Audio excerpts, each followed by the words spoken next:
The bronze screams. Diomedes stands in the gore of the Scamander plain, his breath a ragged rasp against the whistle of Trojan arrows that blot out the sun.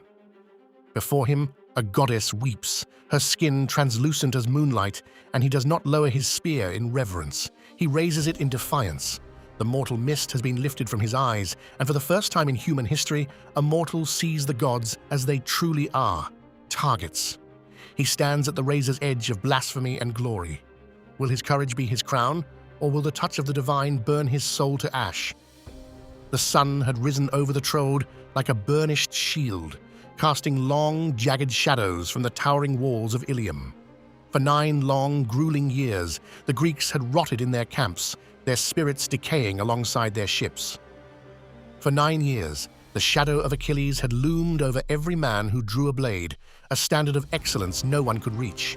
But Achilles was gone now, nursing his wounded pride in the silence of his blackened ships. The Greeks were leaderless in spirit, drifting toward the grey sea as the Trojan tide began its terrifying, inevitable rise under the golden light of the morning. Among them stood Diomedes, the son of Tydeus. He was a man of cold iron and quiet oaths, the youngest of the kings, always walking in the towering ghostlight of a father who had died a hero at the gates of Thebes. The elders whispered that he was a steady hand, a reliable shield, but perhaps he lacked the volcanic, unpredictable fire of the Pelian hero. The dust of the plain coated his throat and settled in the deep lines of his face. The weight of the Argive hope hung heavy on his shoulders as the Trojan chariots began their thunderous, earth-shaking advance across the valley. Diomedes did not seek to challenge the heavens or carve his name into the stars. His intent was grounded in the brutal, honest arithmetic of the hoplite. Hold the line, break the man in front of you, and keep the formation tight. Yet, as the Trojan arrows began to fall like a winter rain, a different hunger stirred within his breast. It was the friction of being overlooked, the silent, simmering fury of a man tired of living in the shadow of a sulking demigod. He watched Aeneas carve through the Greek ranks and felt not a flicker of fear, but a cold, calculating resolve. He would not just hold the line, he would hunt. He would drive the Trojans back to the stones of their Scaean gate or die in the red mud of the riverbank. This was not a plan born of vanity, but a strategy of absolute desperation. He knew that to save the ships and the men who relied on him, he had to become a storm that the Trojans could not weather. He tightened the leather straps of his bronze greaves and checked the wicked edge of his ashwood spear. As the archer Pandarus let fly a shaft that bit deep into his shoulder, the king did not retreat into the safety of the ranks. He prayed. He did not ask for a long life or a soft bed. He asked for the reach of his spear to match the reach of his iron will. It was then that Pallas Athena appeared, not as a vision, but as a presence that turned the dry air to ozone. She reached out with fingers of light and brushed the mortal mist from his eyes. Suddenly, the battlefield changed. The smoke and dust parted to reveal the hidden, terrifying architecture of the war. He saw them, the gods. They moved among the dying men like giants among tall grass, shimmering with a cold, terrifying light. Athena's voice was a whetted blade in his mind, cutting through the roar of battle. She commanded him to strike the Trojans with all his might, but she gave him a terrifying, conditional license. If Aphrodite, the queen of desire, stepped onto the field of steel, he was not to hesitate. He was to strike her down. He was to let the goddess of love feel the jagged sting of Argive bronze. Diomedes gripped his spear, the wood vibrating with a supernatural power that was not his own. "I will not miss," he whispered, a promise that would soon rattle the very foundations of Olympus. The first contact was not a duel of honors, but a systematic slaughter. Diomedes hit the Trojan line like a falling mountain. He did not fight with the fluid grace of a dancer. He fought with the grim efficiency of a butcher. He speared Astinus through the collarbone and smashed the head of Hypeiron with a heavy bronze-bound blade. The Trojans saw the unnatural fire flickering on his helmet and thought Achilles had finally returned to the fray. But this was something colder, something far more precise and terrifyingly human. He was a man playing the role of a hurricane. Every time a Trojan blade sought his flesh, Athena nudged the air with an invisible hand, and the metal slid harmlessly by his skin. Diomedes was a man possessed, a sanctioned engine of death moving through the chaos. He exploited their fear of the unknown, driving his chariot into the thickest, most tangled knots of the enemy. His eyes were locked on the shimmering, radiant forms that only he could see through the carnage. He craved the blood of the high-born Trojans, the men who walked with pride because they believed they were protected by the hand of fate. The struggle intensified as Aeneas, the son of a goddess, stepped forward to stop the mounting carnage. Diomedes did not hesitate for a heartbeat. He reached down and heaved a stone, a rock so massive and jagged that two men of this modern age could not hope to lift it, and hurled it with the bone-shattering force of a catapult. The stone shattered Aeneas's hip, crushing the cup bone and sending the Trojan hero screaming into the dirt. As Diomedes raised his spear for the killing blow, the metallic scent of blood was suddenly replaced by the heavy perfume of crushed roses. Aphrodite, the queen of desire, swept down from the clouds in a veil of light. She wrapped her white, perfect arms around her fallen son, her divine robes shimmering with a radiance that should have blinded a mortal man. But Diomedes did not blink or turn away. He saw the vulnerability hidden within her immortality. He lunged with a grunt of effort. The bronze tip of his spear pierced her delicate palm, tearing through the skin of the goddess. A spray of golden ichor, glowing like molten sunlight and smelling of nectar, splashed onto the dark, wet earth of Troy. Action, consequence, action! Aphrodite screamed, a sound of pure celestial shock that rippled across the entire battlefield, momentarily freezing the hearts of men.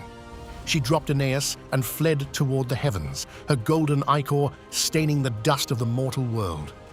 Diomedes stood over the fallen Trojan prince, his spear dripping with the blood of a god. He realized in that profound moment that the divine is not untouchable. They are fragile in their perfection. But the victory was short-lived, as the sun itself seemed to turn its burning, angry gaze against him. Apollo, the far striker, descended in a cloud of golden rage to protect the broken Aeneas. Thrice Diomedes charged the god of light with his shield raised, and thrice Apollo beat back the bronze with a thunderclap that shook the earth. On the fourth charge, the god bellowed a warning that froze the marrow in Diomedes' bones and halted his step. Apollo told him to think, to remember his mortality, and to never seek to be the equal of the gods. Diomedes recoiled, the supernatural heat of the god's presence searing his mortal skin and reminding him of his limits. The revelation came not from the blinding light of Apollo, but from the looming shadow of the butcher. Ares, the god of war himself, entered the field to bolster the wavering Trojans.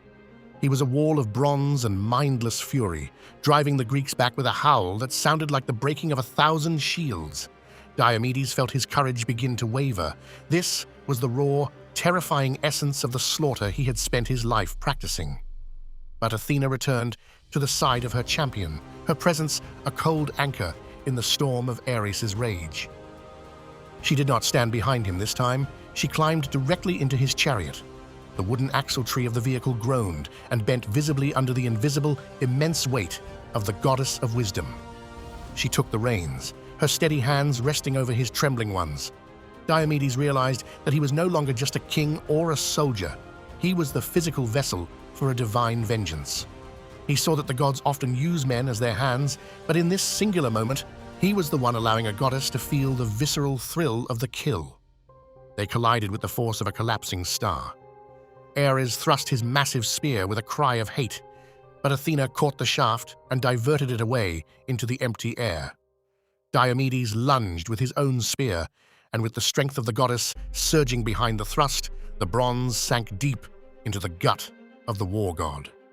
Ares let out a roar, a sound so terrible and vast it was said to equal the cry of 10,000 men dying at once. He fled toward Olympus, clutching his wound like a bullied child running to a distant father. The immediate conflict was over. The gods had retreated to their golden halls, leaving the field to the mortals who must actually die for the land they stand on. Diomedes stood in his chariot, the goddess gone, the fire on his helmet flickering out into a dull gray ash. He was left with the heavy silence of the dead and the lingering smell of ozone and copper. He could not return to the man he was before the mist was lifted. He had tasted the ichor of the heavens and survived the gaze of the sun. The aftermath was a landscape of shattered bone, cooling bronze, and the low moans of the dying. The Greek warriors looked at Diomedes with a mixture of profound awe and unspoken terror. He did not celebrate or boast of his deeds. He sat on the edge of his chariot, his hands stained with a mixture of red human blood and golden divine ichor that would not wash away with water. The dawn breaks over the Hellespont, but it brings no warmth to his heart. He watches the crows descend upon the men he killed, men who do not fly. These were men who do not get to fly to Olympus to complain to Zeus. They simply rot in the dirt, forgotten by the stars. The cost of his Aristeia was a heavy, hollow weight in his chest that no trophy could lighten. His body was a map of bruises and shallow cuts, but the true wound was the knowledge of the divine he now carried. He had seen the gods retreat and whine in pain, while he and his men were forced to stay and bleed. He had achieved what no mortal before him had ever dared. Yet he felt smaller than ever before. The favor of Athena was alone, and the interest was the crushing realization that he was merely the sharp edge of her blade. What truly carried Diomedes through the slaughter was not his initial desire for fame, but his willingness to be the tool his people needed, even if it meant striking the heavens. He accepted his fate as a mortal and used it to wound the immortal. History remembers him as wise and stoic, but in the red mud, he learned that gods are only tall if we fear them. Next, the king of Argos must trade his spear for a dagger. In the dead of night, he will walk into the Trojan camp with Odysseus, where the glory of the sun will be replaced by the cold, dark work of the assassin. Walk with us through the old stories. Subscribe to Saga Weaver, where ancient warriors face impossible choices.